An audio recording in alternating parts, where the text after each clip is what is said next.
Uşaqlar. Aynen.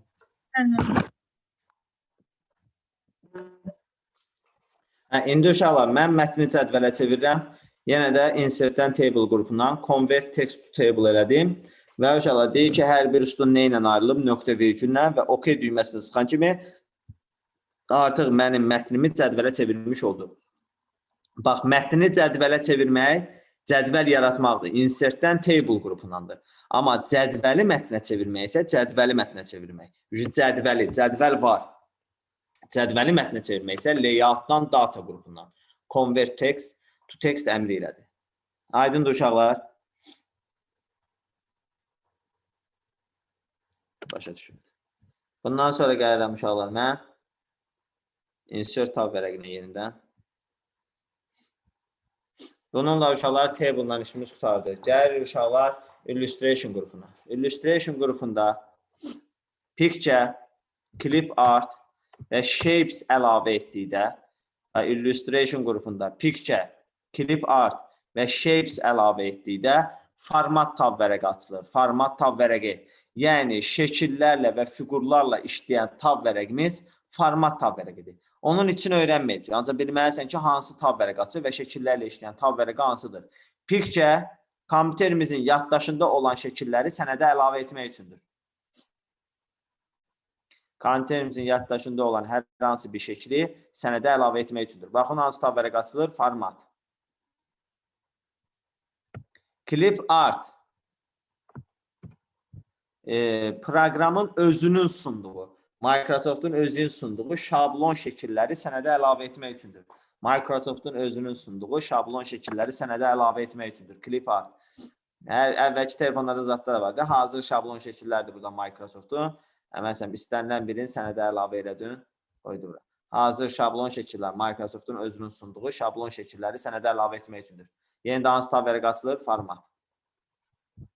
Bundan sonra gəlir uşaqlar shapes. Shapes fiqur əlavə etməkdir. Fiqur əlavə etmək. Fiqur əlavə etdikdə isə uşaqlar yenə də format tab vərəqi açılmış olur. Fiqurlarla da işləyən tab vərəqi format tab vərəqidir. Baxın, format tab vərəqi açılmış olur.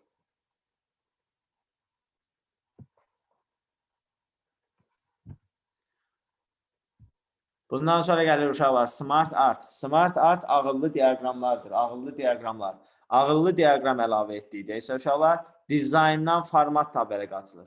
Ağıllı diaqram əlavə etdikdə isə dizayndan format tab vərəqi açılmış olur. Dizayn bir də format tab vərəqləri açılmış olur. Smart artla işləyən dizayndan format tab vərəqidir. Bundan sonra gəlir uşaqlar chart. Chart diaqram əlavə etməkdir. Diaqram əlavə etmək. Diaqram əlavə etdikdə isə 3 əlavə tab vərəqinin 3'ü də açılmış olur. Bizim 3'lü əlavə tab vərəqimiz vardı. Hansılar idi? Design, layout, format. Bu 3 əlavə tab vərəqinin 3'ü də açılmış olur. Və avtomatik olaraq Excel proqramını çağırır uşaqlar. Diaqram əlavə edən kimi avtomatik olaraq Excel proqramının yanına çağırır. Çünki diaqramlarla iş Excel'də olur uşaqlar.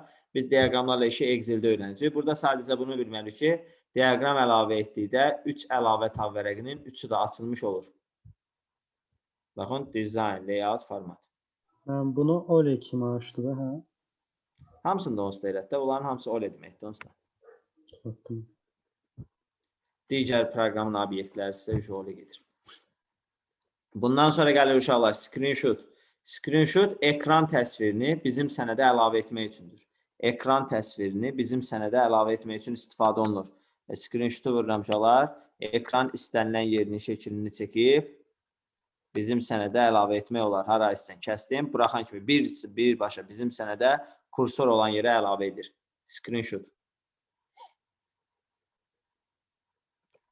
Bununla da uşaqlar illustration qrupu qutardı.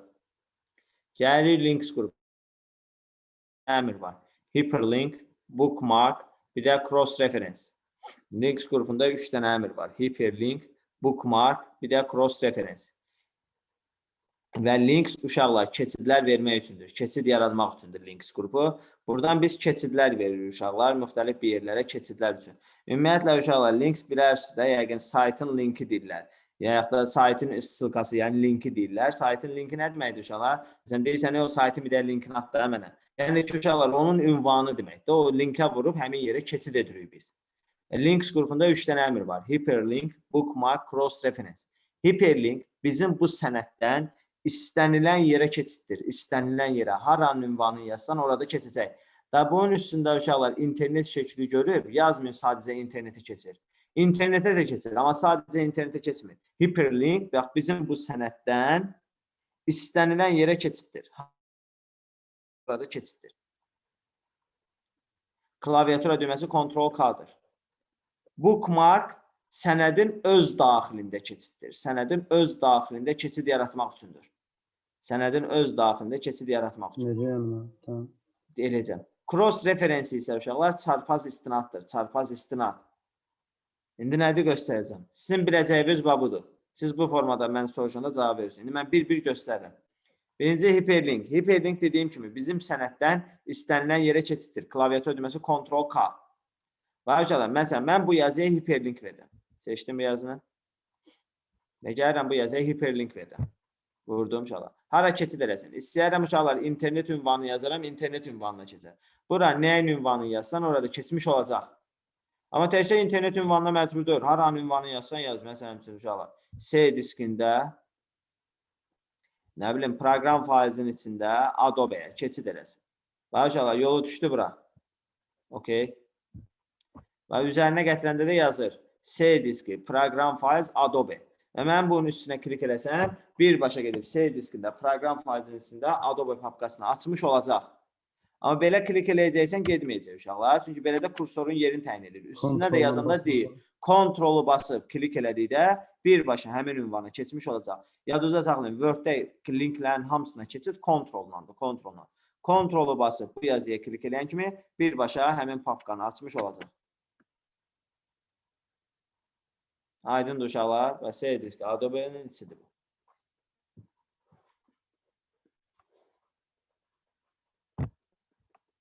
Başa düşdü hamı?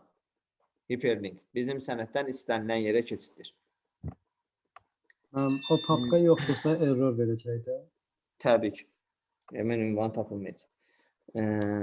Bir dənə nəsə deyəcəkdim. Fikrimdən çıxmamışım. Mən sizə klaviatura düymələrini keçmişəm də. Tamam. Bundan sonra gəlir uşaqlar. Bookmark. Bookmark sənəd daxili keçiddir. Sənədin öz daxilində keçiddir. Bookmark Azərbaycan dilində əlfəcin, Rus dilində isə zakladka adlanır uşaqlar. Əlfəcin nədir? Bilirsiniz əlfəcin nə demək? Kitab vərəqləri arasına qoyulur. Ay, sağ ol, malades. Yəni uşaqlar, bəldə əsərzədə oxuyanda o kitabın arasına qoyuruq, oxuduğumuz yeri itirməyək deyə. Bax uşaqlar, o əlfəcindir də Azərbaycan dilində. Yəni bookmarkdır. Bu da uşaqlar sənədin öz daxilində keçiddir. Tutaq ki, bunu sən oxumusan bu sənədi, gəlib çatmısan tutaq ki, bura. Və bir də 5 gündən sonra atacaqsan məsələn və qalmısan tutaq ki, deyək uşaqlar burada. Bu klaviatura sözündə. Və bunu kopya eləyirəm. Atıram bookmarkın içinə. Bundan sonra uşaqlar sənəddə harda oluramsa olum. Harda oluramsa olum. O bookmarkı açıb, o klaviatura sözünün üstünə 2 dəfə klik eləsəm, avtomatik olaraq birbaşa mənə aparacaq həmin klaviatura sözünün üstünə. İstəyir o sözdən 100 dənə olsun, fərqi yoxdur. Hansını uşaqlar kopya eləmişsənsə birbaşa aparır onun üstünə. Bookmark sənədin öz daxilində keçiddir. Aydındır Fəxri? Aydındır mənim, amma işləmə mexanizmi tam çatmadı. Yəni nədən bilir ki, hansını kopyalamışıq? Yəni ünvanına görə. Mən inanmırdım ki, Word-də elə şeyləri öz daxilində saxlayır. Nöş saxlamır, bu proqramlaşdırmayıblar. Nə dəxli var ki, həmin ünvanın nöqteyin nədir ki, adi yadda saxlamaq. Klaviatura sözünü götürəndə həmin hərfin mövqeyin yadda saxlayır, ünvanın fisiodur. Hə, mən bunu başa düşməmişdim. Həmin hərfin mövqeyini yadda saxlayır, söz olaraq yadda saxlayır. Aha, fisio. Bundan sonra uşaqlar gəlirik cross reference-ə. Cross reference çarpaz istinaddır uşaqlar, çarpaz istinad. Cross reference uşaqlar çarpaz istinaddır və uşaqlar bunu biraz, yəni belə deyək, çox az istifadə elədiyimizə görə çox belə uşaqlar tam başa düşmür. Amma indi mən deyəcəm, Əsas odur bir də bilin ki, cross reference çarpaz istinaddır. İndi bu nə deməkdir uşaqlar? Baxın.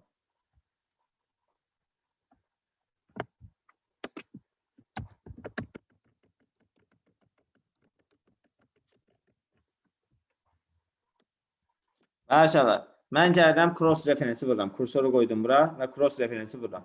Cross reference çarpaz istinaddır uşaqlar. İki şeyə eyni anda istinad edir. İki şeyə eyni anda. Baxın. Referens tip nəyə istinad eləsin? Mən hal-hazırda nömrəyə istinad eləmişəm. Dəyişib uşaqlar başqa şeylərdə bookmarka, footnota falan istinad eləyə bilərsən. Mən məsələn seçirəm ki, uşaqlar nömrəyə istinad eləsin.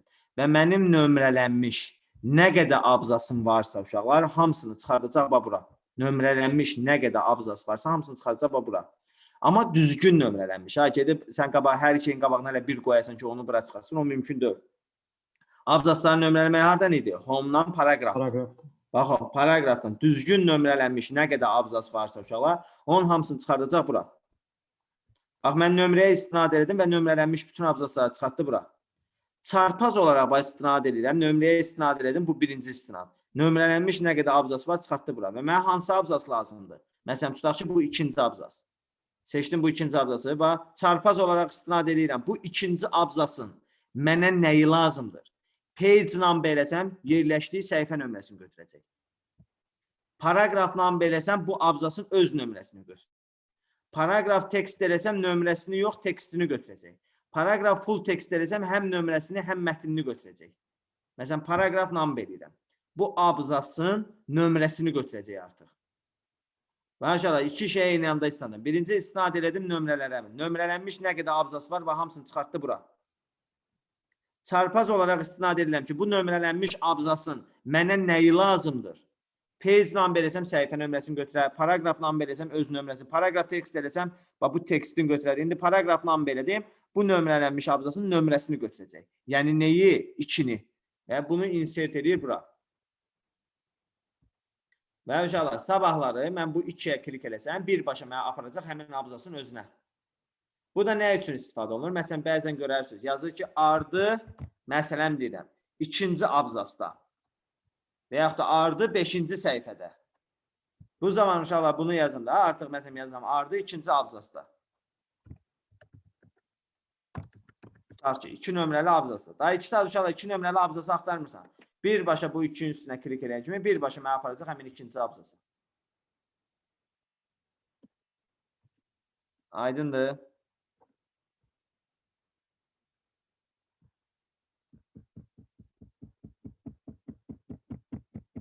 Və cross reference, çarpaz istinaddır. Bundan sonra gəlir uşaqlar. Header and footer qrupu. Header and footer qrupunda uşaqlar 3 dənə əmr var. Header, footer, bir də page number. Header and footer qrupunda 3 dənə əmr var. Header, footer, bir də page number. Birinci başlayırıq header and footerdən. Header and footer uşaqlar Rus dilində kalan titul adlanır. Rus dilində kalan titul. Azərbaycan dilində də sərlövhə gedir. Sərlövhə. Yəni uşaqlar sənədə, səhifələrə başlıq və ayaqlıq vermək üçündür. Başlıq və ayaqlıq vermək üçündür. Və uşaqlar prestijin kitabını görsə uşaqlar bax. Buradan göstərim olsun da. Hər bir səhifənin yuxarısında uşaqlar bax, hər bir səhifənin yuxarısında hansı səhifəni açsaz uşaqlar yazıb orada ki, prestij tədris mərkəzi, məsələn, informatika teplosu, sizlər müasir informatika ilə bax, bütün səhifələrdə artıq bu təkrarlanır bu söz. Biz onu hər səhifə uşaqlar ayrı-ayrı yazmamışıq. Bir də bax, bu header and footer budur. Bir dənə səhifədə header verirsən, artıq bütün səhifələrdə eyni header təkrarlanmış olur. Header and footer sənədə başlıq və ayaqlıq, sənədə başlıq və ayaqlıq vermək üçündür. Ümumi səhifələrə. Hər bir səhifəyə başlıq və ayaqlıq vermək üçündür. Mən header verirəm uşaqlar, hələ kitabımızdakından verəcəm. Bir də header verirəm.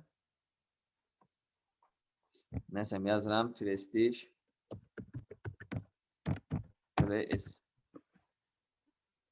Artıq bütün səhifələrdə bu prestij -s sözü təkrarlanmış oldu. Bütün səhifənin yuxarı hissəsində, hər bir səhifənin başlığında görürsünüz.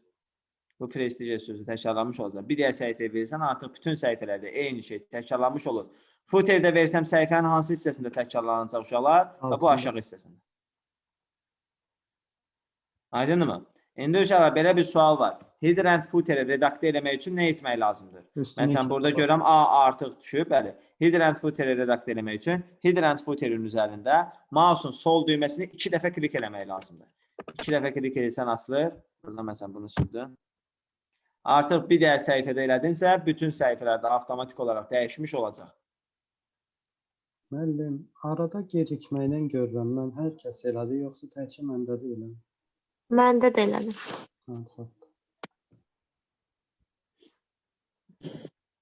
Aydındır uşaqlar. Tamam. İndi uşaqlar, dedim ki, bir dənə səhifəyə header verdimsə, bütün səhifələrdə eyni header olur. Və yaxud da footer verdimsə, bütün səhifələrdə eyni footer olur. İndi mən istəyirəm ki, uşaqlar, tək səhifələrdə ayrı header olsun, cüt səhifələrdə ayrı header olsun. Yəni 1, 3, 5, 7, 9-cu səhifələrdə, məsələn, təklərdə müxtəlif header, 2, 4, 6, 8 və digər cüt səhifələrdə isə müxtəlif header olsun. Tək və cüt səhifələrə müxtəlif header and footer vermək uşaqlar 2 yerdəndir. 2 dənə yerdən. 1. Header and footer əlavə ediləyəndə header and footerin əlavə tab vərəqi var. Alət tab vərəqi. Onun da adı design'dır. 1. Design tab vərəqinin, header and footerin alət tab vərəqi olan design tab vərəqinin options qrupundan. Və buradan uşaqlar different, odd and even page seçsəm, artıq tək səhifələrə müxtəlif header, cüt səhifələrə müxtəlif header verəcək. Və yaxud da different first page seçsəm, artıq birinci səhifədə müxtəlif header, digərləri eyni olacaq. Deməli, tək və cüt səhifələrə müxtəlif header and footer vermək, birinci olaraq header and footerin alət tab vərəqi olan design tab vərəqinin options qrupundan. Bu, mənim test bankımda görəcəyim sualdır. İkinci də uşaqlar var, TQDK-da da bu sual var. Orada ikinci yoludur uşaqlara cavabda olan. Deyir ki, tək və cüt səhifələrə müxtəlif header and footer vermək hardandır? İkinci yolu isə uşaqlar, page layout tab vərəqinin, o deyən lap uzun yerdədir. Page layout tab vərəqinin, page setup dialog pəncərəsinin layout başlığından. Bax, different, odd and even. Tək və cüt səhifələrə müxtəlif header and footer vermək. Deməli, tək və cüt səhifələrə müxtəlif header and footer vermək 2 yerdən oldu. 1. Header and footerin alət tab vərəqi olan design tab vərəqinin options qrupundan. Bir də page layout tab vərəqinin page setup dialog pəncərəsinin layout başlığından. Aydındır uşaqlar.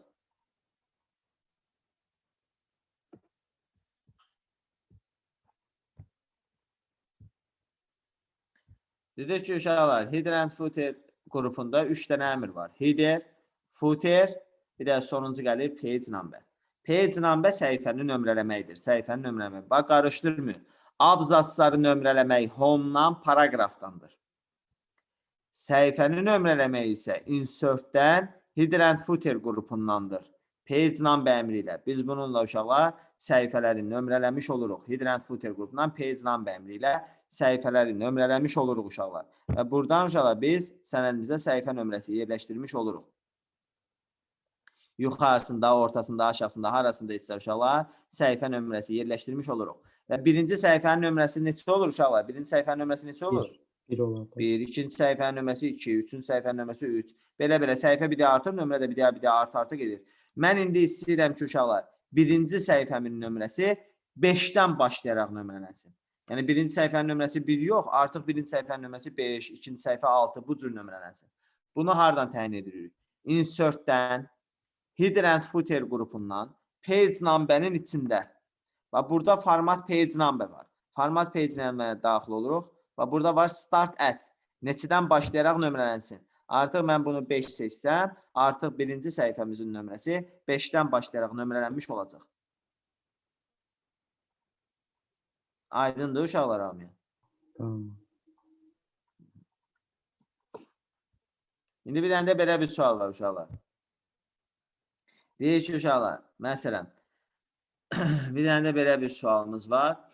Deyir ki, səhifə nömrələmək, mən istəmirəm. Səhifəmi indi mən nömrələsəm uşaqlar, birinci səhifənin nömrəsi 1, 2, belə-belə rəqəmlərlə nömrələnəcək. Deyir ki, istəmirəm səhifə nömrələrim rəqəmlərlə deyil də, hərflərlə, məsələn, ABC olaraq nömrələnsin. Nə bilim, Rum rəqəmləri ilə nömrələnsin. Bunu hardan təyin edilir? Bu da yenə də insert-dən header and footer qrupundan page number-ın içindən daxil olduğu format page number. Burada uşaqlar number format var. Number format. Number formatın içindən. Məsələn, seçə bilərsən ABC olaraq nömrələnsin və yaxud da room rəqəmləri ilə nömrələnsin. Aydındır.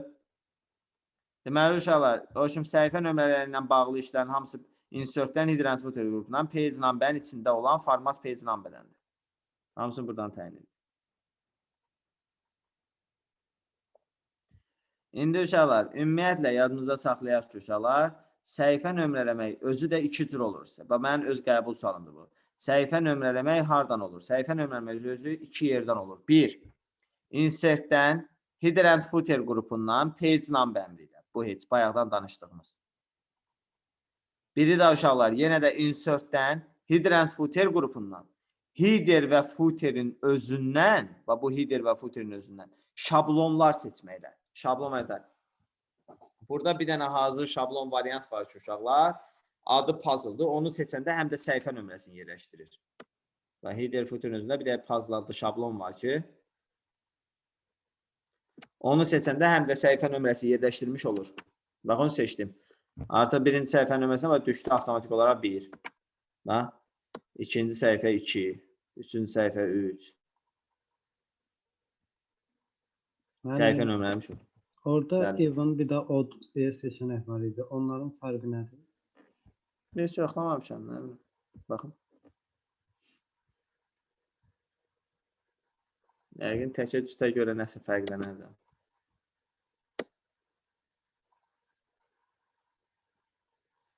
Ya, solunda yazacaq yəqin. Solunda yazacaq, böyle bir fərq eləməz. Sol və ya sağında yazılması olacaq. Çatdım. Aydındır uşaqlar bu. Tək və deməli, səhifə nömrələmə iki cür oldu. Bir, insert-dən header and footer qrupundan page number əmri ilə. Bir də uşaqlar, yenə də insert-dən header and footer qrupundan header və footerin özündən şablonlar seçməklə səhifə nömrələmək olar. Kimisə sualı var, uşaqlar bu səhifə nömrələməyə dair.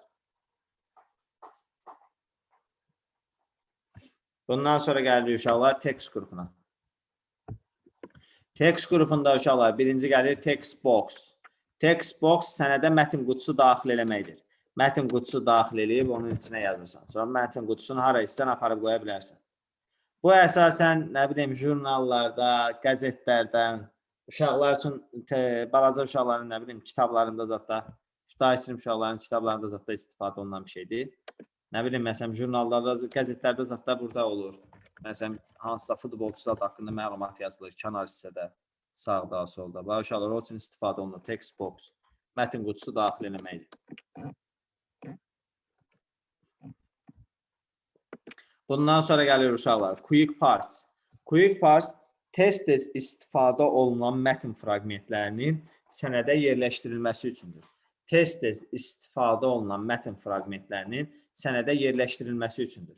Bu nə deməkdir uşaqlar? Bax, məsələn ki, bizim prestijin belə deyək də bir 50-yə yaxın kitab nəşri var uşaqlar. Və həmişə də, bax, açsız öz kitabınızda da prestijin birinci səhifəsində yazıb ora, prestij tədris mərkəzi haqqında məlumat. Və bütün kitablarımızda bu var və eyni şey yazılıb bütün kitablarımızda. İndi biz hər kitab nəşrində onu bir-bir əllə yazmaq məcburiyyətindəyik. Yoxsa normalda necə edərsiniz uşaqlar? Kopyalayıb ataram da birinci səhifə. Ayso. Birinci dədə-baba üsulumuz, yəni kopya edib, gedib o failin içindən kopya edib, gətirib ora paste edərəm. Yəni bir dəfə yerdə saxlayaram onu, nə vaxt mənə lazımdırsa kopya edib, gətirib həmin yerə paste edərəm. Bu heç. İndi uşaqlar, mən kopyadan da biraz yaxşı daha üsul deyərəm. Yəni hər dəfə kopya eləmək əvəzinə, uşaqlar. Kopyanın bir də mənfi deməkdir, yəni xüsusiyyəti budur ki, yəni kompüter sönüb yanandan sonra təzədən mən ikinci dəfə o şey mənə lazımdırsa, təzədən gedib kopya edib, təzədən qətməliyəm. Çünki kopya ramına düşür, mübadilə buferidir, o da enerjidən asılıdır. Amma uşaqlar, Word-ün özünün də tərkibində bir də quick parts adlı belə bir əmr var ki, tez-tez istifadə olunan mətn fraqmentlərini yerləşdirirsən uşaqlar quick parts-a. Sonra nə zaman sənə lazımdırsa uşaqlar, o quick parts-ın içindən o mətn fraqmentin istənilən bir yerə yapışdırırsan. və quick partın içinə atdınsa, o daima qalır orada. Mənim o cari sənədimə zadıma aidiyyəti yoxdur. Elə bil Word-ün beyninə yazmışsan. Daima qalır orada. Məsələn, mən uşaqlarla məsələn deyəsən birini yaratmışam. Deyəm, o silim var.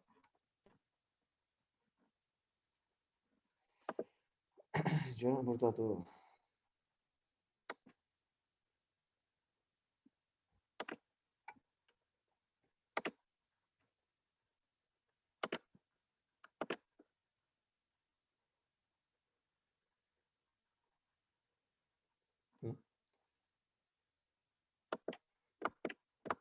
Uşaqlar, tez-tez istifadə edəcəyim nəsə mətn fraqmenti varsa, məsələn, mən bunu bütün sənədlərimdə istifadə edirəm. Bunu kopya edirəm uşaqlar. Atıram quick partın içinə. Bax, save selection automatic text. Bir də bu yaradıram uşaqlar. Və atıram bunun içinə.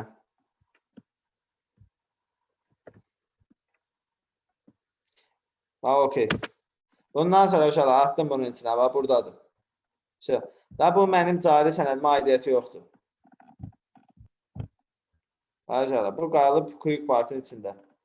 Bax, bundan sonra nə vaxt lazım olsa, mən vuracam bunun üstünə və birbaşa mənim sənədimə kursor olan yerə əlavə eləmiş olacaq. Nə vaxt istəyirəmsə.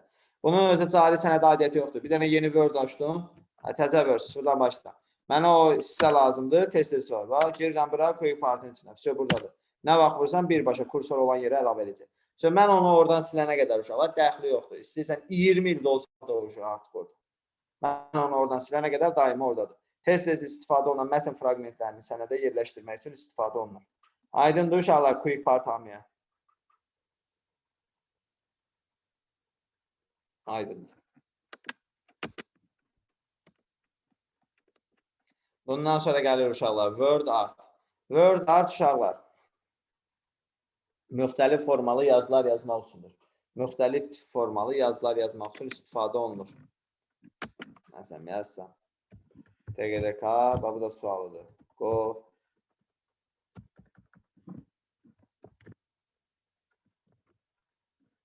TGDK.gov.az əlavə elədi, sənədə kursor olan yerə əlavə eləmiş oldu. Bu da TGDK-da sualdır. Məsələn, bunu yazıb, bu yazını sənədə hərdən əlavə edirik. Insert-dən text qrupundan, word art əmri ilə. Müxtəlif formalı yazılar yazmaq üçün istifadə olunur. Aydındır uşaqlar. Müəllim, TGDK-nın test demişkən bir şey soruşum. TGDK-nın kitabında testlərin cavabı yoxdur, yəni təkcə məndə elədi, yoxsa ümumiyyətlə qoyulmuyor?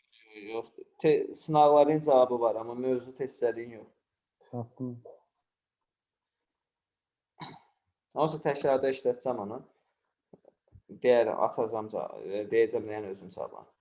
Bundan sonra gəlir uşaqlar drop cap. Drop cap abzasın birinci hərfini böyüklə yazmaqdır. Abzasın birinci hərfini böyüklə yazmaqdır. Drop cap. Həmişə də cari abzasın, yəni kursor olan abzası birinci hərfini böyüklə yazmaqdır. Bədi əsərlərdə, nağıl kitablarda falan olur.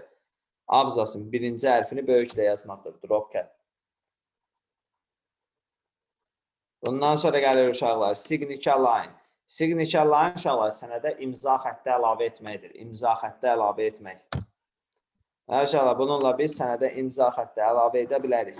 Signature line. Buradan signature daxil olan. Buradan signature line-dən biz sənədə imza xətti əlavə eləmiş oluruq. Əvvəl bunu deyim, sonra görmüşsünüz də bir yerə zada gələndə imza xətti əlavə eləmək üçün belə xətt qoyurlar, altdan xətt gəlib üstünə qol çəkirsən. Amma ondan sonra burada imza xətti üçün yer var. Signature line, sənədə imza xətti əlavə eləməkdir. Məsələn, əgər adın bilirsənsə kim gəlib imzalayacaq, onun adını da qeyd edə bilərsən, mail adresində. İndi mən bilirəm ki, məsələn, Fariz gəlib qol çəkəcək, yazıram Fariz. Amma bilmirsən, boş qalacaq, yəni problem yoxdur. Artıq, məsələn, adın yazmasaydın, bura boş olacaq. Kim gəlib, kimsə gələcək, qol çəkəcək. Arkadaşlar, indi adın bilirəmsə, yəni Fariz gəlib bu hissəyə qol çəksin. Sənədə imza xətti əlavə eləməkdir. Kursor olan yerə imza xətti əlavə edir. X nədir orada? Yəqin ki, o imza üçün qoyulan yerdə, yəni bu hissəyə qol çəkəcəksin. O orada qalır eləmiş adam. Bəlkə də qutularasının içindən ləğv eləmək olar, heç axtarmamışam mən. Belə normalda orada olur həmişə. Belə də olsa bizdə o quş işarəsi qoymurlar, gəl bura qol çək. Ondan sonra bu yaxşı, X yaxşıdır. Yeri də var ki, bura qol çək. Bundan sonra uşaqlar gəlirik date and time. Date and time sənədə vaxt və zaman əlavə eləməkdir. Sənədə vaxt və zaman əlavə eləməkdir. Kursor olan yerə uşaqlar vaxt və zaman əlavə etmək üçün istifadə olunur.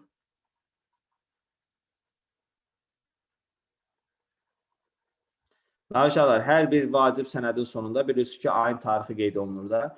Və onu əllə yazmağa ehtiyac yoxdur. Burada date and time-ı vurursan, buradakı cari vaxt nədirsə, baxır cari vaxta və həmin vaxta uyğun parametri bizim sənədə daxil eləmiş olur. Date and time, vaxt və zaman əlavə eləmək. Vurursan uşaqlar, indiki vaxt nədirsə, bax ona uyğun. Hər formalısı var. Hansı formalısı, saniyəsinə qədər yazır. Yəni, hansı formalısı lazımsa seçirsən. Məsələn, mənə bu lazımdır, seçdim. OK ilə kursor olan yerə onu əlavə eləmiş olur. Aydındır. Bundan sonra sonuncu gəlir uşaqlar. Burada obyekt. Bu obyekt də uşaqlar OLE texnologiyasıdır. OLE texnologiyası.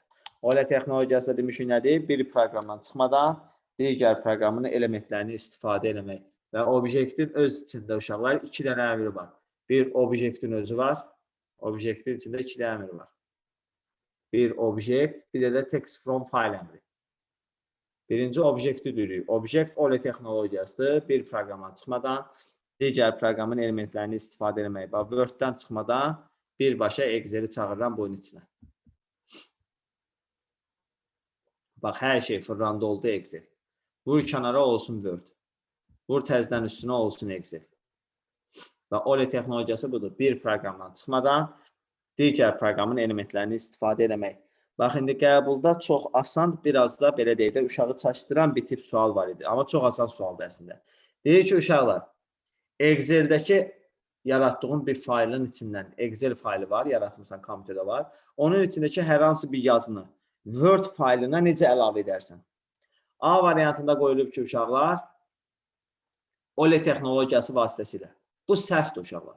OLE texnologiyası vasitəsilə sən bura Excel faylını çağıra bilməzsən. OLE uşaqlar hazır Excel faylını Word-ün içinə çağırmır. OLE uşaqlar Excel proqramını uşaqlar Word-ün içinə çağıra bilər. OLE texnologiyası. Yəni, boş bir dənə Excel proqramını bura çağırır. Sən Excel-də yaratdığın hər hansı bir faylı, məsələn üçün, Excel-də yaratdığın bu faylı, mən Word-ün içinə uşaqlar onu çağıra bilmərəm. Word-ün içinə Excel, boş bir dənə Excel proqramını çağırıb, onun içinə özüm yazmalıyam. Sən Excel-də yaratdığın hər hansı bir faylı, faylın içindəki bir yazını Word-ə nətər əlavə edirsən, normal dədə-baba üsulu, D variantında da bunu qoymuşdu. Gedib, kopya edib, gətirib Word-ün içinə paste etməkdir. Qayda budur. Kopya edib, paste eləməkdir. Onda Excel-dəki formatı itmir. Necə itmir? Yəni ki, məsəl üçün, mən Excel-də hazırlanır, məsəl üçün, Excel-də bilirsiniz də, o şeylərin, xanaların rəhləri dəyişə bilir, sətir. Cədvəl gətirmirsən, bura, cədvəli demir. Sən oradan cədvəli qoyarsan, gətirir. Mətni də, mətni, olsa kopya eləndə mətn gəlir də. Deyir ki, Excel-də yaratdığın hər hansı mətni, daxilindəki mətni, deyir, bizim sənədə necə əlavə etmək olar, Word sənədlə? Aydındır uşaqlar. Yəni, OLE qısaca bir də bu yazsana. OLE ilə Excel faylını bura çağıra bilməzsən. Excel proqramını çağıra bilərsən. Boş bir dənə Excel proqramını.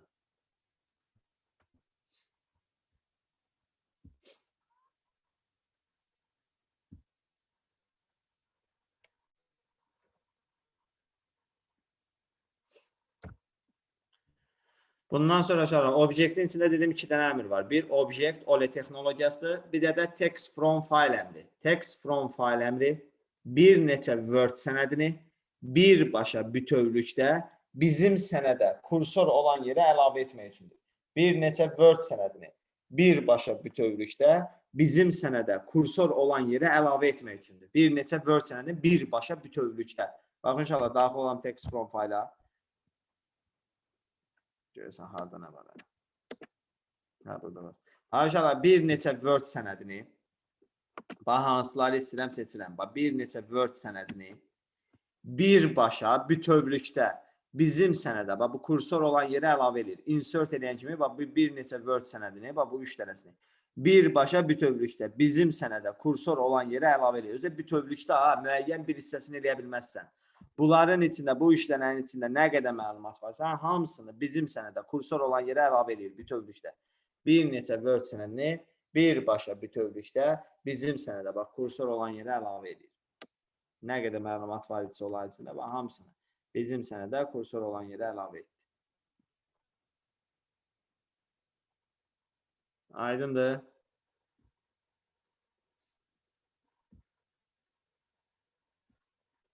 Bununla da obyektin içində text from file-də bitdi və bununla text qrupu bitdi. Bundan sonra simvol qrupu, burada demişik equation düstur, simvolda klaviaturunda olan və olmayan simvolları daxil etmək üçün. Bununla da insert tab vərəqi bitmiş oldu. Sual var. Bundan sonra gəlirik page layout tab vərəqinə. Page layout tab vərəqinin qrupları hansılardır? Themes, page setup, page background, paragraf, bir də arrange qrupları. Birinci başlayırıq uşaqlar Themes. Themes tema verməkdir. Sənədə tema vermək üçündür uşaqlar. Biz buradan sənədə müxtəlif temalar vermək üçün istifadə edirik. Sənədə tema vermək. Belədə uşaqlar sənədə tema verdikdə heç bir funksiya yerinə yetirmir. Çünki tema ancaq sənədə üz qabığı əlavə etdikdən sonra nəsə bir işə yarayır. Uşaqlar insertdən cover page-dən üz qabığı əlavə eləyək sənədə.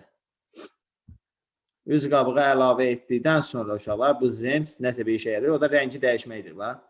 Temanın rəngini dəyişmək. Arxa fondakı elementlərin rəngini dəyişmək. Yəni tema vermək. Hə? Bizim sadə yazdığımızın temasını dəyişmədi. Yox, yazımızın yox. Ancaq bu arxa fondakıların rənginin temasını dəyişmək üçün.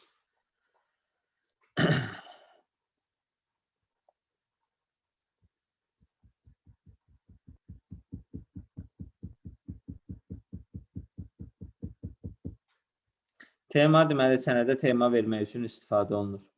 Bundan sonra gəlir uşaqlar page setup qrupu. Page setup qrupunda uşaqlar birinci gəlir margins. Margins uşaqlar səhifənin kənar boşluqlarıdır. Ümumi səhifənin kənar boşluğudur. Uşaqlar mən burada margins dedim ki Azərbaycan dilində sahə, Rus dilində isə polya adlanır uşaqlar. Polya. Ümumi səhifənin kənar boşluqlarıdır. Və mən buradan səhifəmizin kənar boşluqlarıdır uşaqlar. Və hal-hazırda burada mənim görürəm ki, səhifəmiz bu sol kənar boşluğudur. Mən bu hissəyə yazı yaza bilmərəm. Keçən səfər cədvəldə də bunu demişdim sizə. Və uşaqlar bu sol kənar boşluq. Bu hissəyə hal-hazırda yazı yaza bilmərik. Bu sağ kənar boşluq. Bu yuxarı kənar boşluq. Görürsən xəttkeşlə də bunu təyin etmək olur. Bu qaralmış hissə odur. Bu yuxarı kənar boşluq, aşağıda da var, aşağı kənar boşluq. Bu səhifəmizin kənar boşluğudur, yəni sahəsidir, polyasıdır. Mənim yazı yazacağım sahə ancaq buradır. Bundan bu tərəflərə yazı yaza bilmərəm. Bu səhifənin kənar boşluqlarıdır və bu marginsdən təyin olunur. Ümumi səhifənin kənar boşluğu. Bax, görürsünüz buradan normal seçilib, yəni top yuxarıdan 2,54 cm, aşağıdan 2,54 cm, soldan və sağdan 2,54 cm kənar boşluq buraxılıb. Yəni buradan müxtəlif ölçülülü var və yaxud da özün custom margins edib, özün səhifənin kənar boşluqları təyin edə bilərsən. Və uşaqlar, indi məsələn deyirəm ki, bunun left yerinə, marginsin bu left yerinə 5 cm yazıb, OK düyməsini sıxaramsa nə baş verər? Sizdən soruşuram. Sol tərəfdən boş 5 cm buraxardım. Ağ yer buraxardım. Hansı tərəfə doğru sıxacaq? Sağa doğru. Sağa sıxacaq. Sağa doğru. Və soldan 5 cm boş buraxıb sağa doğru sıxacaq. Nəyi? Yazıları, bütün sənədin elementlərini. Ay sağ ol. Abzası deyən kim idi? Mən idim mən. Sən kimsən? Adın nədir sən? Nigar. Nigar. Deməli abzası. İndi mən sənə belə bir sual verim ki, Nigar cavab verirsin. Nigar, görün mənə. Biz pəncərə açılanda birinci pəncərənin hansı hissəsinə baxmalıydıq? Yuxarı hissəsinə, adına. Yuxarı hissəsinə. Bax, yəni pəncərənin başlığına. Pəncərənin başlığına baxmadan onun nə etdiyini sən deyə bilməzsən. Bu pəncərənin başlığında burada nə yazılıb uşaqlar? page setup. Page nə deməkdir? Səhifə. Səhifənin düzləndirilməsi. Deməli, onda belə çıxır ki, bütün səhifəni soldan 5 cm boş buraxaraq sağa doğru sıxır. Sən deyirsən abzası, o ki qaldı abzası olan o home'da idi, paragrafda. Orada çünki bu pəncərənin adı nədir? Paragraf. Eyni şeydə bax görsən burada da left uşaqlar. Yəni left görək kimi, bəli, soldan sağa doğru sıxır onsuz da. Cavablar da elə olacaq. Amma nəyi? Bax bu sözümü yaddan çıxartmayın uşaqlar. Pəncərə açılanda pəncərənin başlığına baxın. Onun başlığına baxmadan sən pəncərənin nə etdiyini müəyyən edə bilməyəcəksən onsuz da. Aydınmı? Pəncərənin birinci olaraq başlığına baxırıq. Və uşaqlar, indi burada müalicədə gördüyümüz kimi page setup yazdığına görə, yəni ümumi səhifəni soldan 5 sm boş buraxaraq qısaca bütün sənədi Mehdi deyən kimi, bütün Fəxri deyən kimi, bütün sənədi soldan 5 sm boş buraxaraq sağa doğru sıxmış olur. Bütün sənəd başdan axıra qədər və bütün sənədi soldan 5 sm boş buraxaraq sağa doğru sıxmış olur. Right-ına versən, necə? Sola sıxacaq, tamam, right olanda. Bəli. Right-ına verərəmsə, sağdan boş buraxıb sola doğru sıxacaq bütün sənədi. Topuna versəm uşaqlar, o deməkdir, yuxarıdan boş buraxıbsa aşağıya doğru sıxacaq. Batıma da versin, aşağıdan boş buraxıb yuxarıya doğru sıxmış olacaq. Müəllim, nəydi o? Paragraf hissəsindəki təkcə abzasları eləyir də, hə? Cari abzası, ancaq cari abzası. abzas. Kursor olan abzası. Paragraf qrupundakı ancaq cari abzası tətbiq olunur. Bu isə bütün sənədi soldan 5 sm boş buraxıb, indi soldan sağdan hardan olur olsun da bütün sənədə tətbiq olunur. Aydındır uşaqlar? Mənim altdan apply to role document hissəsindən elə ayarlanır. Hə? Hə, bu deyirsən. Apply to var deməm. Onu da aşağısına. Aha, bu bütün, buradan heç, bu ümumi tənzimləməkdə, bu bizim üçündür ki, bütün sənədə təmin olunsun, tətbiq olunsun.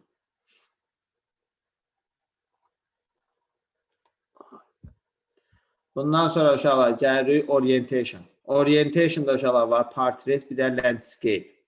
Portrait, bir də landscape. Portrait uşaqlar sənədin dikinə, landscape isə enli olmasıdır. Eninə və ya dikinə olmasıdır uşaqlar. Və bizim kitabda bu eninə dikinə yazdım, amma TQDK-dan siz bunu bilə biləcəksiniz uşaqlar. Portrait, bir də landscape. Portrait uşaqlar kitabça formasındadır. Landscape isə albom formasıdır. Portrait rus dilində knijnaya, bu landscape-də albom nəyə adlanır? Yəni, sənədin kitabça və ya albom formasına salınmasıdır. Kitabça və ya albom formasına. Portrait kitabça formasıdır, dikinə. Landscape-də eninədir, albom formasında olmasıdır sənədin. Sənədin albom və ya portrait formasında olması. Aydındır. Bundan sonra gəlir uşaqlar size. Size kağızın öz ölçüsüdür. A4 olsun, A3 olsun, L olsun, nə olsun, kağızın öz ölçüsü. Müəllim, bir də bugün bir şey yoxlayırdım. 1638 şriftli demək var ki, custom səhifəyə də yerləşdirmək olmuyor. Yox, ümumiyyətlə düşmür. Bir də hərfin, bir də başı ancaq düşür, belə deyək. Bunlar üçün deyir axı, bu A4 səhifəsi üçün deyir axı. Yox, mən A4-ü də açmışdım, A3-ü də açmışdım. Özüm custom ölçü vermişdim. A3-ə də yerləşməz, qardaş. Mən A3-dən daha böyüyünə belə yerləşmədim. Başa düşmədim hansı məntiqlə verildi bu arada. Onsuz da elə olmadı. O plotterin çapı üçündür. Yəni belə də bu bir də hərfdə düşməz axı. Yəni Word-ün ölçülərində 100% ki, burada səhifədən nəsə daxil edə bilərsən. 1638 məsələn. Bu belə də bir deyəsə hərfin ucu düşməyəcək, yəni yerləşməyəcək. Bu A4 səhifəsi üçün nəzərdə tutulmayıb. İndi burada ölçü təyin edirsən və yaxud da ki, plotterdə bilirsən ki, sən böyük bir plakat kağızları çap edirsən, buradan seçirsən, burada sənə görünməsə də plotterdə onsuz da normal formada çıxacaqdır. Bu Word-də görünməyən şey bu printerdən normal çıxa bilir ki. Yəni niyə görünməsin ki? A4-ün üzərində çıxarmayacam ki. Çıxartdım. Amma şeydən bəs şeydə niyə səhv düşüb? Görmürsünüz? Biz burada məsələn üçün məsələn bilmirəm indi görmüş printerdə. Mən məsələn üçün diplom zad işi hazırlayanda heç vaxt buradan kağızın ölçüsünə baxmırdım. Bir də oradan leytə qalırdı da. Vermişəm leytə gedib. Gedib bunu orada çap edəndə A4-də balaca çıxırdı. Bir də yox qatışırdı məlumatlar bir-birinə. Çünki bu ölçü ilə o ölçü düz gəlmir. Qatırdı bir-birinə. Amma bu plotterdə bu ölçü burada qatışsa da plotterdə çıxacaqdı. Buradakı kağız ölçülərin bir-bir ən böyüyü hansıdır yoxlayıb baxmaq olar bəlkə. Özüm yazmışdım mən ölçü. Ölçü ən böyüyünü də verirsən. Maksimum neçə vermişdin? Yadımda deyil, amma xeyli böyük vermişdim. Hardasa yadımda deyil, amma xeyli böyütməyə çalışmışdım. O yadımdadır. Ama ya boşu boşuna verməzlər. Bu Microsoft çıxarıbsa deməli vardı. Olmasa çıxarmaz ki. Bundan sonra uşaqlar size bildir. Size kağızın öz ölçüsüdür. Hansı ölçüdə olsun. Bundan sonra gəlir uşaqlar columns. Columns sənədin bir neçə sütunda yazılmasıdır uşaqlar. Sənədin bir neçə sütunda yazılmasıdır. Və uşaqlar bu Kitablarında, test kitablarında istifadə olunur. test hissəmizə baxsınız uşaqlar. Sənədin bir neçə sütunda yazılıb orada. Buradan da görə bilərsiniz. Bax, 2 sütunda yazılıb testimiz. Sənədin bir neçə sütunda yazılmasıdır. Və uşaqlar, mən buradan kolumuzu eləsəm, to columns eləsəm, artıq sənədim 2 sütunda yazılmış olacaq. Bax, 2 dəyə sütuna bölmüş oldum. Sənədin bir neçə sütunda yazılması. Bax, artıq 2 dəyə sütuna bölmüş oldu. Və testdəki kimi arasına xətt də qoymaq olar və bunu more columns eləyib. Və bunun arasına xətt də yazmaq olur uşaqlar. Line between. Bax, bu da sizin qəbul sualımızda var. Bu pəncərəni atır. Deyir, bu pəncərə hardan açılıb? Pəncərə açılıbsa birinci pəncərənin başlığına baxsın. Nə yazıb bura? Columns, deməli page layoutdan page setupdan columns əmri ilə açılmış olur. OK edirsən və arasına xətt də düşmüş olur. Aydındır. Bundan sonra uşaqlar, bir dənə belə maraqlı bir sual var uşaqlar. Deyir ki, bax, həqiqətən çətin sual sayılır. Diqqətli bir şeydir. Bax, yazıb ki, uşaqlar, page setup dialog pəncərəsindən yerinə yetirilmir. Normalda cavab da çıxır orada columns, sütunlara bölmək.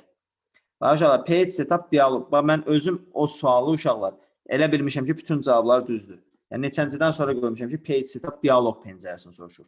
Normalda columns page setup qrupundadır. Amma uşaqlar, orada demir page setup qrupunda varmı?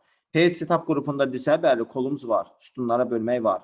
Amma page setup dialog pəncərəsində uşaqlar, page setup dialog pəncərəsində columns əmri yoxdur.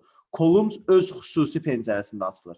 Page setup dialog pəncərəsində açılmır. Yəni, bunun alt hissəsində açılmır. Columns'un öz xüsusi pəncərəsi var. Və ona görə də uşaqlar, bax, desələr ki, columns əmri page setup qrupunda varmı? Hə, page setup qrupundan nə etmək olar? Sütunlara bölmək etmək olar. Amma page setup dialog pəncərəsindən sütunlara bölmək olarmı? Xeyr. Çünki orada columns yoxdur. Columns öz xüsusi pəncərəsi olur. Columns pəncərəsi. Aydındır. Bundan sonra uşaqlar, columns'u bildir sütunlara bölmək. Bundan sonra gəlir uşaqlar bricks. Bricks sənədi uşaqlar bölmək üçündür, bölmək. Və uşaqlar, bunun üçün də biz səhifəni bölməyə keçdik. Səhifəni bölmək, səhifəni qırmaq hardan idi uşaqlar? Insertdən page qrupundan. Page brick əmri ilə. Klaviatura düyməsi də Ctrl Enter. Və səhifəni bölmək idi, səhifəni qırmaq. Və uşaqlar, page layoutda da, page setupda bricks əmri var. Amma bunun içində daha çox qırmaq var uşaqlar. Məsələn, səhifəni qırmaq da var, sütuna qırmaq da, sütunları da qırmaq var, section'a da qırmaq var, seksiyalara bölmək. Və uşaqlar, qısaca belə də bilirsiniz. Bir dənə səhifəni qırmaq sorusu hardandır? Insertdən page qrupundan, page brick əmri ilə. Səhifəni qırmaq hardandır? Insertdən page qrupundan, page brick əmri ilə. Qalan nə qırmaq söhbəti olursa olsun, hamısı page layoutdan, page setupdan, bricks əmri ilədir. Sütunu qırmaq, sectionlara qırmaq, hamısını qırmaq page layoutdan, page setupdan, bricks əmri ilədir. Məsələn, sütunu qıraq uşaqlar. Məsələn, bu növbəti sütunu istəyirəm uşaqlar, növbəti səhifədən yazsın. Bunun yanındakı bu sütunu və bu yanındakı bu ikinci sütunu uşaqlar növbəti səhifəyə qırıb, növbəti səhifəyə atsın. Da enterlə vurub düşüzdürmək əvəzinə. Və uşaqlar, bricksin içindən columns eləyirsən. Bricksin içindən columns'u vurdun uşaqlar və qırıb onu növbəti səhifəyə atmış olacaq. Bunun da klaviatura düyməsi var idi. Səhv eləməmsə Shift Ctrl Enter idi, nə idi? Ya Shift Enter idi deyəsən. Yox, Shift Ctrl Enter. Ya Shift Ctrl Enter. Belə bir şey idi, nə idi? Aydındır? Shift Ctrl Enter idi.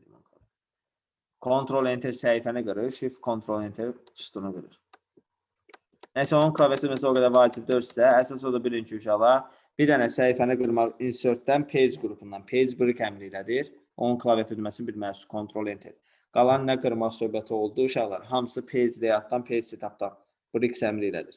Mən elə necə deyim, səhifənin özünü qırmaqda, bricksdən də onu da götürənməliyim. Burada var, amma o elə düşmür. Onun üçün xüsusi şey demirəm o.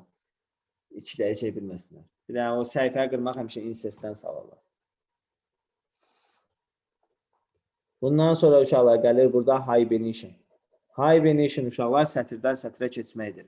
Hibernation, bu demək yandan çıxdı, qaydaram. Hibernation uşaqlar sətirdən sətrə keçməkdir uşaqlar.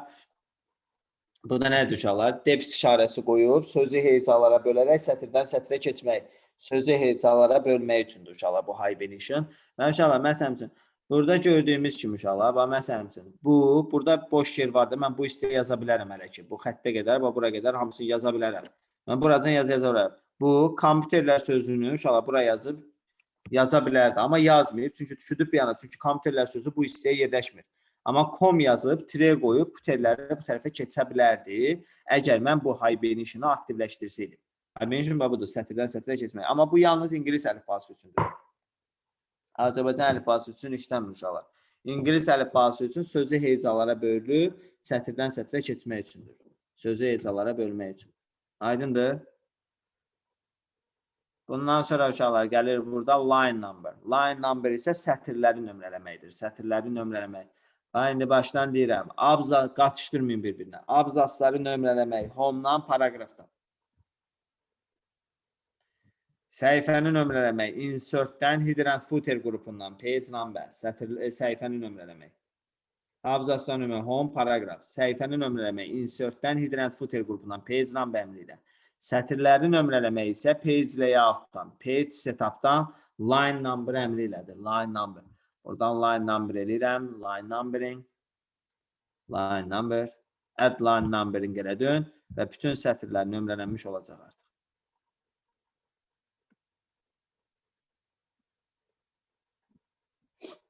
Printerdə bu nədir? Line numberingdir, sonra header footerdə çap olunur da düzdür? Bəli, bəli. Bununla da uşaqlar page setup qrupu qurtardı. Açıram page setup dialog pəncərəsini uşaqlar. Page setup dialog pəncərəsinin içindən danışıram. Page setup dialog pəncərəsinin 3 dənə pəncərə başlığı var. Margins, paper, bir də layout başlıqları. Page setup dialog pəncərəsinin 3 dənə pəncərə başlığı var. Margins, paper, bir də layout. Birinci uşaqlar margins başlığı. Margins səhifənin kənar boşluğudur. Top yuxarı kənar boşluq, bottom aşağı, left sol kənar boşluq, right-da sağ kənar boşluq. Bayaq dedim. Bundan əlavə olaraq burada qatta var. Qatta uşaqlar nə deməkdir? Kitabın tikilməsi üçün yeri ayırır. Cildləmək gedir, kötükləmək nə gedir, belə bir ad gedir. Bu kitabın tikilməsi üçün yerdir qatta. Bu da nədir uşaqlar? Biz bilirik də kitabın böyründən o tikilirik. Yəni steplerlə tikdiyimiz yer, belə deyim sizə. Steplerlə tikilən yer. Və uşaqlar o hissə ayırmaq üçündür. Mən məsələn bunun 2 sm yazıramsa, bu o deməkdir ki, uşaqlar 2 sm o A4-dən 2 sm ayırır ki, bu tikiləcək yerdir. Və uşaqlar, gəlir burada var qatta position. Kitabı 2 yerindən tikmək olur. Ya solundan tikməlisən, ya da yuxarısından albom kimi üzü yuxarı açılsın. Bir left var. Və uşaqlar burada göstərir. Left. Solundan buraxır o tikilmək üçün. Bir dənə də top var, yuxarısından buraxa bilər. Aydındır. Sonra uşaqlar burada soruşum. O qatter dediyimiz boşluq left boşluğunun üstünə gəlir də, hə? Bəli, bəli, bəli. Left-i seçmisənsə üstünə gəlir. Bundan sonra uşaqlar burada marginsin içində var. Portrait, bir də landscape. Diknə və enli olması. Bu daha bu. Orientation'ın içində olan. Bu margins başlığından. Bundan sonra gəlir paper başlığı. Kağızın ölçüsüdür. Size olan. Bu size. Kağızın ölçüsü. Paper size. Özündə enin uzunluğunu verə bilərsən kağızın. Bundan sonra uşaqlar gəlir layout başlığı. Layout başlığından da mən sizə bayaqları bunu dedim. Tək və cüt səhifələrə müxtəlif header and footer vermək. Desələr tək və cüt səhifələrə müxtəlif header and footer vermək yardandır. Page layout tab vərəqinin. Page setup dialog pəncərəsinin bax layout başlığını. Buradan artıq biz təyin edə bilərik ki, tək və cüt səhifələrə müxtəlif header and footer verilsin. Aydındır. Bununla da page setup dialog pəncərəsi də bitdi. Bundan sonra gəlir uşaqlar page background qrupuna. Page background qrupunda 3 dənə əmr var. Watermark, page color, bir də page border. Watermark sənədə üz qabığı əlavə eləməkdir. Watermark sənədə su nişanı verməkdir uşaqlar. Su nişanı vermək. Və uşaqlar, biz bununla sənədə su nişanı veririk. Bu da nə üçündür uşaqlar? Kitabın piratı falan çıxarılmasın deyədir uşaqlar. Maşallah bizim test bankını görə bilərsiniz. Bax, bu hissəsində görürsünüz, bu Prestige S logosu var. Görürsünüz, yəqin. Maşallah, bu logo uşaqlar niyə qoyulub bura? Sabah bu kitabın piratı çıxarıla bilməsin deyə. Avtomatik olaraq bu logo görünəcək. Və uşaqlar, bu çox... Buyur. Əslində o siyerlə yazıları oxudub təhkil çıxartmaq olar. Yəni düzdür, Necə? O siyer proqramlarını eşitmisiniz, mən o skanner eləyib yazıları təzədən şəkil yazısını təzədən Word-ə çevirir. Bilmirəm şeydə Find Reader də var da. O Find heç o adi bir şeydir. O da bu uşaqlar mən də bilmirəm. Bu Word-də sadəcə bir texnologiyadır. Biz copyright texnologiyası var. İndi inşallah keçəcək. Yəni bu Word-ün bir imkanıdır ki, belə bir şey üçün edib. O deməkdir ki, belə ürəklisi götürüb əllə də yazıb, kitabı al, əllə yazıb, piratını çıxartdım da. Yəni bu sadəcə Word bunu bilirsiniz, niyə təşkil edib? Yəni biraz ən azından bunun piratını çıxarmaq istəyən şəxs belə əziyyət çəkəcək də, belə deyək. Yəni rahat eləyəməyəcək, biraz indi əziyyət çəkəcək. Amma uşaqlar yenə də deyirəm, yəni prosta Word-ün belə bir imkanı var. Word tənzim ki, copyright-a görə mən sizə belə bir xidmət irəli sürürəm. Amma copyright texnologiyasını qorumaq üçün daha böyük şeylər var copyright texnologiyası üçün. Bu sadəcə Word-ün öz daxilindədir. Yəni kitabların piratı çıxarılmasın deyə belə bir şey imkan sürüb irəli. Və uşaqlar, watermark sənədin arxasına su nişanı verməkdir. Və watermark qoyuram buradan uşaqlar və yazdı bura. Watermark ümumiyyətlə iki cür olur. Bir picture watermark var, yəni şəkillə watermark. Bir də uşaqlar text watermark var, bir də mətinlə watermark. Text, bir də picture watermark var. Picture, məsələn, bizim kitabımızdakı picture watermarkdır. Biz oradan Prestige'in logosunu seçib, şəklini seçib yapışdırmışıq ora. Nə text watermark var, yəni mətinlə watermark. Məsələn, textlə watermark edirəm və yazıram uşaqlar, satılmır. Məsələn. Rəngini də verək, məsələn, yaşıl. Okay. Uşaqlar düşdü, bura satılmır. Sənədin arxasına və bu formada çıxmış olacaq. Aydındır, watermark sənədin arxasına su nişanı əlavə etməkdir.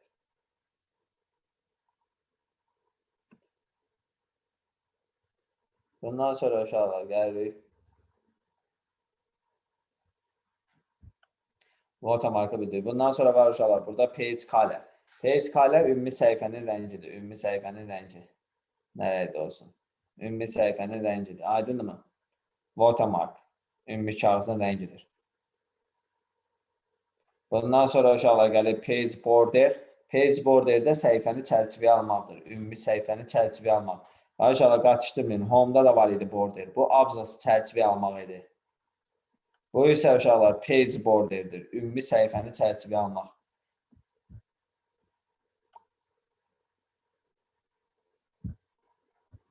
Ümumi səhifəni çərçivəyə alır. Və uşaqlar buradan müxtəlif formalı çərçivəyə almaq üçün şeylər var. Məsələn, sertifikatlarda falan istifadə olunur.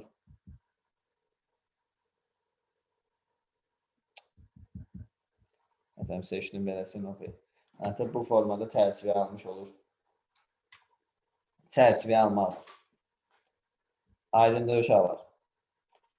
Bununla da page background qrupu da qutardı. Bundan sonra gəlirik paragraf qrupuna. Paragraf qrupu uşaqlar Home'da da var idi. Home'da da paragraf var idi. Və Home'dakı paragrafla buradakı paragrafa baxırıq indi. Əvvəla uşaqlar bunun şəkli bizə düşə bilər ki, məsələn, bunu kəsir. Bunu kəsib atırıq ki, uşaqlar, bu hansı tab vərəqindəki paragrafdır? Avtomatik olaraq götürməlisən ki, page layout tab vərəqindəki paragrafdır. Və yaxud da uşaqlar, bunu kəsib atır, deyir, bu hansı tab vərəqindəki paragrafdır? Avtomatik olaraq yazmalısan ki, home tab vərəqindəki paragrafdır. Onsuz da uşaqlar, bir dənə də oxşar elementi yoxdur ki, deyəsən ki, qatışdırdım. Yəni, bunun üstündəkilər bax, onun üstündə cəmi 4 şey var, 4-ü də tamam fərqli bir şeydir. Yəni, dəxlisiz bir şeylərdir bir-birinə. Onun üçün də uşaqlar, buna qatışdırdım söhbəti eləməyə ehtiyac yoxdur. Avtomatik olaraq bu page layoutdakı paragrafdır. Amma bu page layout tab vərəqinin içindəki paragrafdakı elementləri belə biz artıq keçmişik. Bu home tab vərəqində paragrafda üz elementlərində olmasa da home'un alt dialoq pəncərəsində, home'un paragrafının alt dialoq pəncərəsində uşaqlar biz bunu keçmişik. Left, cari abzasın sol kənar boşluğu. Right, cari abzasın sağ kənar boşluğu. Before, hər bir abzası özündən əvvəl nə qədər boş bıraxsın.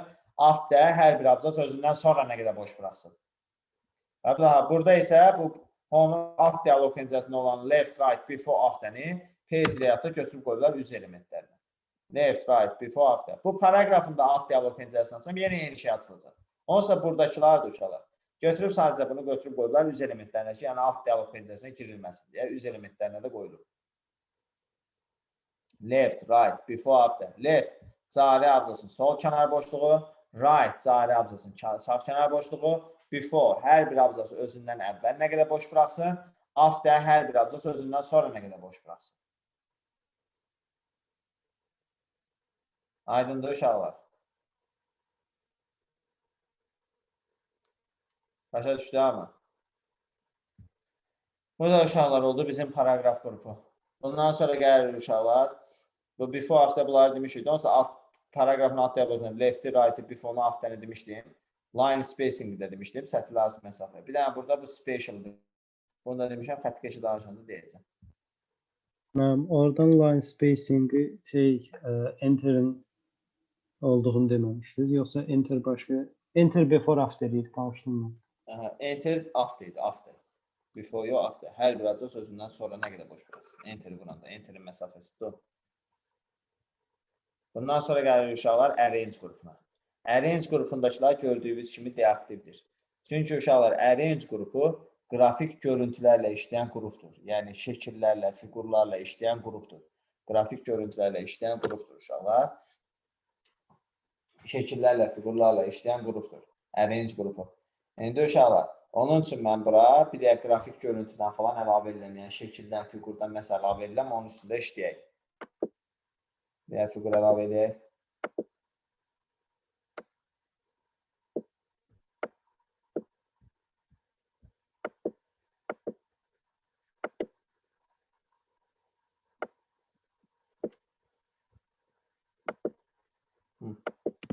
İndi uşaqlar, gəlirik page layout tablərinə. Görürəm ki, uşaqlar, bu arrange qrupundakılar artıq aktivdir. Arrange qrupunda uşaqlar, birinci gəlir position. Position uşaqlar, şəklin mətnə görə yerləşmə yerini daha doğrusu mətnin position. Mətnin şəklə görə yerləşmə yerini təyin edir. Mətn şəklə görə düzlənir. Mətnin şəklə görə yerləşmə yerini, düzlənmə yerini təyin edir. Uşaqlar, position. Şəklin mövqeyi dəyişən kimi uşaqlar avtomatik olaraq mətn də ona görə düzlənir. Uşaqlar, şəkil sola gedən kimi mətn ona görə uyğunlaşır sağa. Uşaqlar, şəkil sola gedən kimi mətn ona görə uyğunlaşır sağa. Şəkil sağa gedən kimi mətn ona görə uyğunlaşır sola. Uşaqlar, bu şəklin mətnə görə düzlənməsi deyil, mətnin şəklə görə düzlənməsidir. Burada mətn şəklə görə düzlənir ki, sola doğru, sağa doğru, harada yerləşsin. Uşaqlar, mən məsələn, buradan bunu seçilir. Sivilərdə zıtda məsələn bu seçilir. Bu hissədə şəkil olduğuna görə sividə artıq yazılar bu şəklin altına daxil olmasın. Mətn şəklə görə düzlənmiş olur burada. Position. Mətnin şəklə görə düzlənmə yerini təyin edir. Bundan sonra gəlir wrap text, bu üstündə iç şəkil olan. Wrap text isə uşaqlar şəklin mətnə görə düzlənmə yeridir. Şəklin mətnə görə düzlənmə yerini təyin edir. Məsələn, bu şəkil mətnin önündədir, arxasında, önündə. Çünki uşaqlar, buradan seçilib in front of text. Behind text eləsəm, keçəcək mətnin arxasına. Bu şəklin mətnə görə düzlənməsidir. Şəkil mətnin önündə olsun, arxasında olsun, arasında olsun. Aydındır. Bring forward-la send backward-ın nə fərqi var ki bundan? Orada mətnin də önündə gəlir. Bundan sonra gəlir uşaqlar, bring forward, bir də send backward. Bring forward, send backward isə şəkillərin öz arasında. Hansı şəkil öndə, hansı şəkil arxada olsun. Bring forward, şəkili önə çəkmək, send backward isə şəkili arxaya çəkməkdir. İndi bu şəkilin nəyindədir? Önündə. Send backward eləsəm, keçəcək arxasına. Bring forward eləsəm, keçəcək önünə. Wrap texti isə mətnlə şəkil arasındakı müqayisədir. Aydındır. Deməli uşaqlar, Send backward-a 2 dəfə bassaq, nədir o yazının arxasına keçməyiz? Yoxlamamışam, inanmıram elə bir şey. Bu şəkillərin müqayisəsidir. 2 dəfə belə klik edirsən. Bu onsuz açanda göstərir burada. Yəni obyektlərin bir-birlə əlaqəsidir. 3 dənə obyekt arasında, neyin arasında olsun. Və tekstdə də var. Verib deyəsən, bax.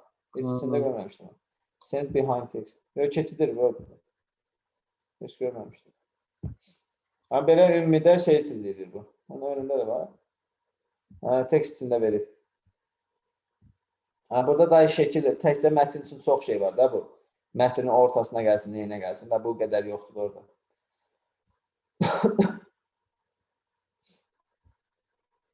Bundan sonra uşaqlar. Yəni, bring forward şəkli önə çəkmək, send backward şəkli arxaya çəkməkdir. Bundan sonra uşaqlar gəlir burada. Bu selection pane-ə gələcəm. Bu deaktivlərə şimdi gələcəm birazdan. Bundan sonra gəlir align. Align fiqurun yerləşmə yeridir. Fiqurun yerləşmə yeri. Fiqur solda yerləşsin, sağda yerləşsin, ortada yerləşsin, harda yerləşsin. Align left, solda yerləşsin. Align right, sağda yerləşsin. Align center, ortada yerləşsin. Harda yerləşmə yerini təyin edir. Yəni, bu mouse'la tutub dartdığımızdır uşaqlar. Burada heç nəyə görə düzlənmir. Sadəcə fiqurun yerləşmə yerini təyin edir. Fiqur harda yerləşsin.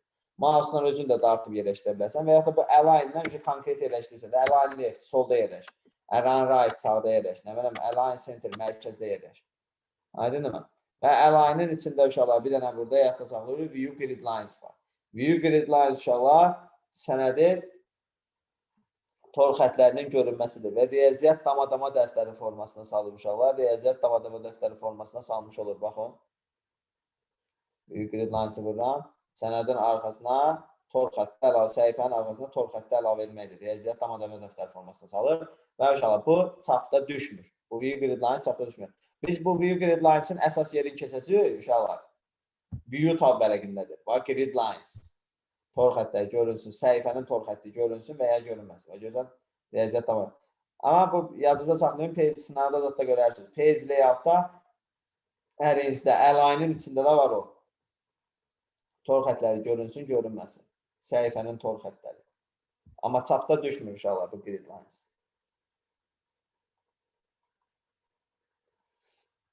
Aydın da, yəni align yerləşmə yerini təyin edir və içində grid lines da var. Bundan sonra gəlir uşaqlar rotate. Bundan sonra gəlir qrup. Qrup fiqurları qruplaşdırmaq uşaqlar. Fiqurları qruplaşdırmaq üçündür. İndi uşaqlar mən bu fiquru tutub hərəkət etdirirəm. Hər fiqur tək-tək gedir. Məsələn, bu fiquru ayrıca hərəkət etdirirəm, bunu ayrıca hərəkət etdirirəm. Hər fiqur tək-tək gedir. İndi mən istəyirəm ki, bir fiquru tutub dartanda, o birisi də onunla birlikdə hərəkət edəsin.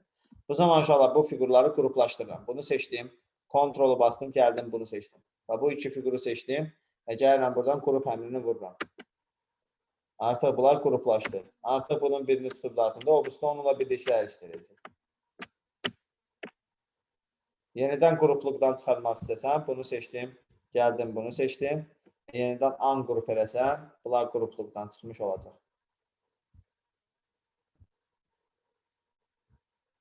Aydındır uşaqlar. Bundan sonra gəlir rotate. Rotate fiquru fırlatmaqdır uşaqlar. Fiquru fırlatmaq. Müəyyən bucaqda fiquru fırlatmaq üçün istifadə olunur. Rotate vururam. Bu.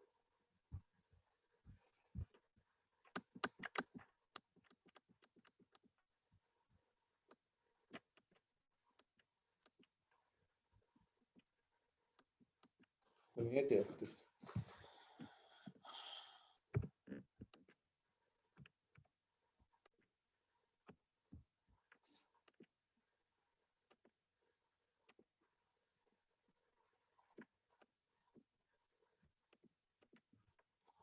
Maşallah.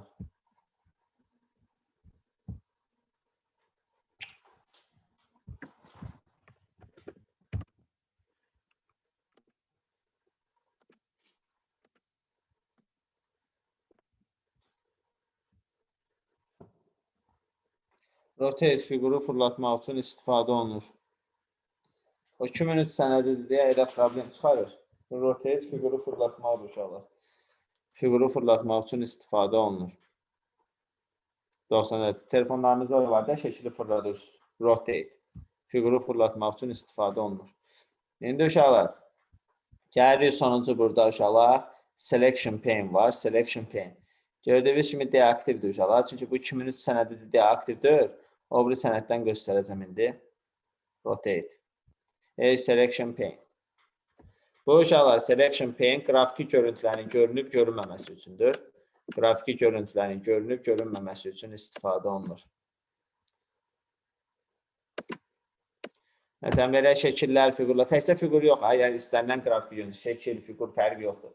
Şəkillərin, fiqurların görünüb görünməməsi üçün istifadə olunur. Bu selection pane. Və bu selection pane uşaqlar vurub açılan. Bu selection pane uşaqlar page layoutda, arrange'də də var. Yazdı sağlam. Home'da uşaqlar editing qrupunda da var. Bu select'in içində. Var editing qrupunda select'in içində demişdim 3 əmr var. Select all, select object, bir də select all text with similar formatting. Eyni formatların seçilməsi. Burada selection pane'də var. Deməli, beləliklə, editing qrupunda select'in içində 4 əmr oldu. Select all, select object, select all text with similar formatting, bir də selection pane. Selection pane uşaqlar, select'in içində, editingdə, select'in də içində var. Page layout'da, arrange qrupunda da var, selection pane. Bu qrafiki görüntülərin görünüb görünməməsini təmin edir uşaqlar. Məsələn, hansısa qrafiki görüntüyü görmək istəmirsənsə, bunu vurursan, məsələn, gözlə, bu getdi. Üçbucaq görünmədi artıq. Nə bilim, buradan kvadrat görünməsin, bu görünməsin.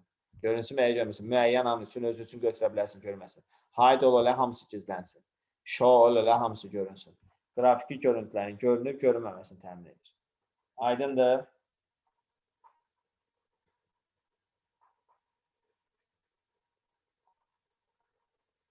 Bununla da uşaqlar selection pane-də qutardır. Və beləliklə page layout tab vərəqidə tamamilə bitmiş olur. Sual var uşaqlar page layout tab vərəqinə dair. Yoxdur. Burada da saxlayırıq.